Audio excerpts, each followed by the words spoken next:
Hey, good morning. Paul McGinnis here with some thoughts for your daily walk.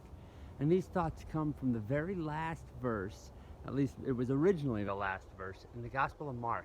Mark 16, verse 8 says, "Trembling and bewildered, the women fled from the tomb. They said nothing to anyone because they were so afraid."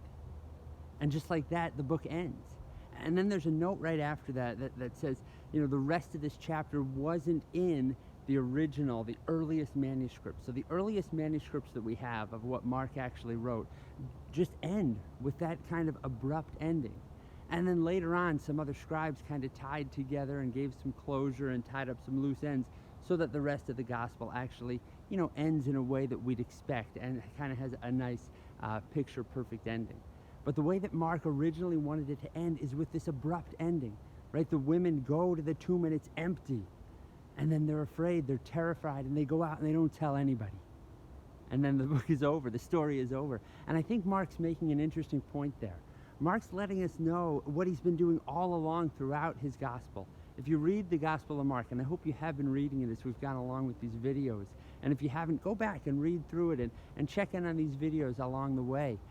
The Gospel of Mark has this immediate action, these calls to action. When people encounter truth, where they see Jesus, when they have this moment, they take action immediately, right away, the very next thing. You see those kinds of phrases all throughout the book. And I think what Mark is doing here is calling us to take action. He's telling us that the first response that the women had was to keep quiet because of their fear.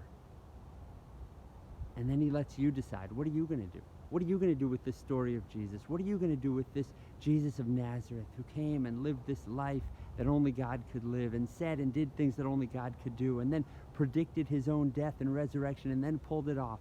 And they go to the tomb and it's empty. And now what? What are you going to do with that? How are you going to take action? What is your next step out of that? And if I'm honest, a lot of times my next step is the same as what the women originally did.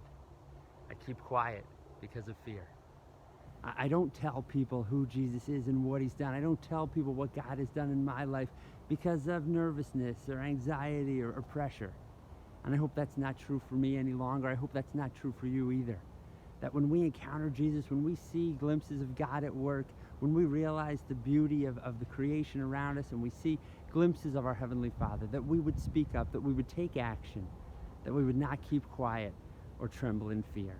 And so as you read this abrupt ending to the Gospel of Mark, I hope it'll prompt you to encounter God and then to take action today.